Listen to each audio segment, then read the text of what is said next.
Hey everybody, it's Rob Dunt from top10.com, and I'm here today at Edge to Edge, the exhibition I've co-curated with one for Alex Hinks, and I'm very excited to be speaking to one of our artists, Lisa Traxler. Lisa, hello. How are you?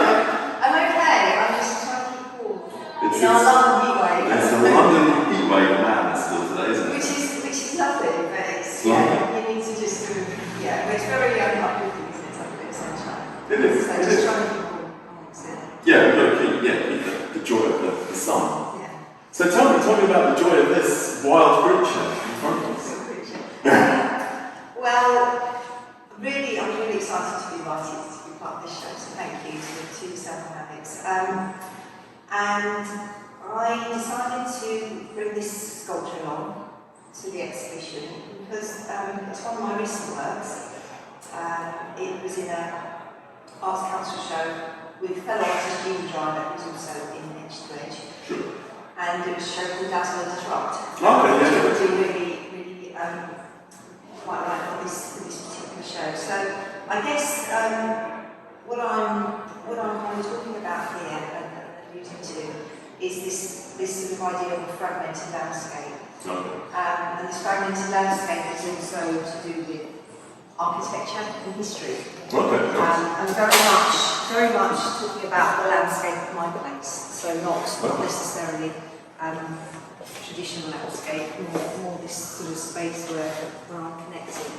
So is it an actual place? It's related to this is. Yeah. Yes. So this is an actual, yes, exactly. Okay. So I'll just give you a brief background to it. So my partner and I got a plot of land several years ago, and on the plot so we wanted to build our home. And on the plot of land was a World War II radar bunker. Oh, cool. It's really cool. So it's this amazing, sort of almost brutalist type concrete structure in the landscape. And we wanted to sort of leave it pretty much as we just sort of found it. It was just obviously decommissioned and left from the Second World War. And whilst I was becoming obsessed with this, completely obsessed with this, I also found out, I was doing a lot of research about it, and I found out that it was covered with this form of camouflage. And then on trips to the Imperial War Museum and so on, I came across the camouflage from the First World War, which was called dazzle camouflage. Oh, dazzle camouflage. So the colours sort of allude to almost like a military camouflage, but also it's the colour palette, I suppose, of my landscape of the island. Because it's very much sort of rocks and sea, and that's sort of feel to it. But the dazzle camouflage itself was this sort of disruptive. So in a way, you're not sure what your eye is looking at and where it's taking you. And so this is a hand-painted, and it's two pieces that sort of stick together, so you're not actually quite sure where one part starts and one part ends. And then it's sort of seeing this fragmented landscape through it with the apertures, so they're quite important as well. Yeah, the aperture's really cool. So it's the Isle of Wight where you live, so that also kind of inspires this. Yeah, very much. So it's south of the island, and I think the landscape there, particularly the south parts of the island, is this sort of quite rugged and misbehaved sort of part of the island. The island is quite beautiful, it's got a lot of beaches and that, but where I live on the south side, it is very rocky. It's rocky, okay. It's quite mysterious in a way, and I quite like the idea that the bunker was, that site was chosen to actually build a bunker, and then this sort of all comes from that, so almost there's a slight mystery to it as well. Okay. So what's the title? The title is quite... It's called Time Travel and Transformation. Yeah. So it's this idea, it obviously references history that I was just talking about, but it also references the fact that I like to operate with my work from 2D to 3D, so it's constantly moving from maybe sort of wall-based to floor-based. And it's just having this, I suppose I just have this interest really in how the two relate to each other. So the other piece of work I've got in the show is actually a two-dimensional piece. So just up here. And that's fragments of paper and painted fragments that I work with. So that's fragments that you could almost imagine that you could take off the wall and then start together. I make this three-dimensional. And I think when I've chatted before about this, I think often I'm asked always that idea, where does that come from, this idea of Yeah. I think for me very much it's sort of from a previous lifetime when I worked in the fashion industry. Okay. And so it's in a way it's like how you work the garment. So you sort of put it on a fabric and you sort of cut the shapes and then it's alluding to how you may put a garment together so you can go around it three-dimensionally. So yeah, because the garment would then come out into the world as three-dimensional thing. And then there's an image to walk around this and you've got this idea of how it works within space, so it's sort of this volume in space and how things work against each other. Yeah, that's really good. Yeah.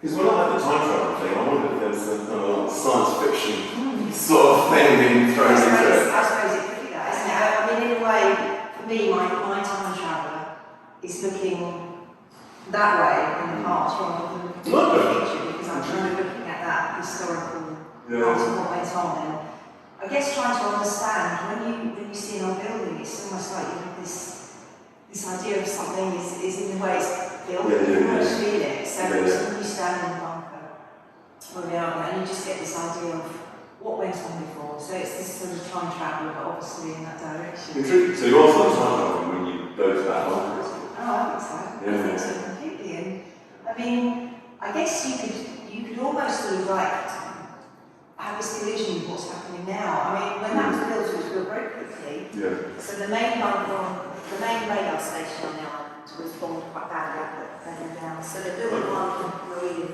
very quickly, in the time of need. Okay. And I just sort of think it was all hand poured, all this beautiful concrete was hand poured and shuttered.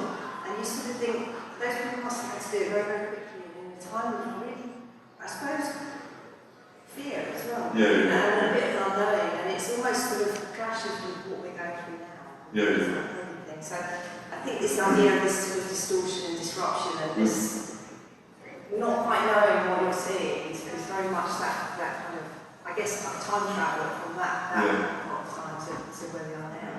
It's interesting because one of the other artists on the show, Juan Bolivar, I was chatting to him the other day and he was saying that like knowledge is like square or any of these art forms, he would say, are deeply ingrained in us, even if we haven't really knowingly seen them. And there's almost like this substrata of sort of visual imagery that exists within everybody. Do you think there's a kind of, you almost trying to catch that substrata of sort of history or experience from the destruction we've got and put it into these stories? I really like that because that's almost like being an archaeologist. Oh yeah. So you've got layers of time and history and the patina of, I suppose for me, the patina of the actual bunker itself and the glasswood area. So it's like, how do I bring that from the past here? How do and also to start up that conversation is, I think, it's really important to sort of not remember it just in a sort of rewarding way, but just sort of imagine this, especially with the architecture as well. So I definitely think there's layers and there's this sort of questioning, and I think that is really important. Oh, that's really cool. Oh, I love it. Well, it's a lovely piece. It's really good to have it. And I really enjoyed learning about it. Actually, there's a bit more kind of more exciting intrigue to it that's really there. And I love that sense of the rocks and stuff. I really feel like that. Yeah. It's wonderful. Thank you so much for being part of the show.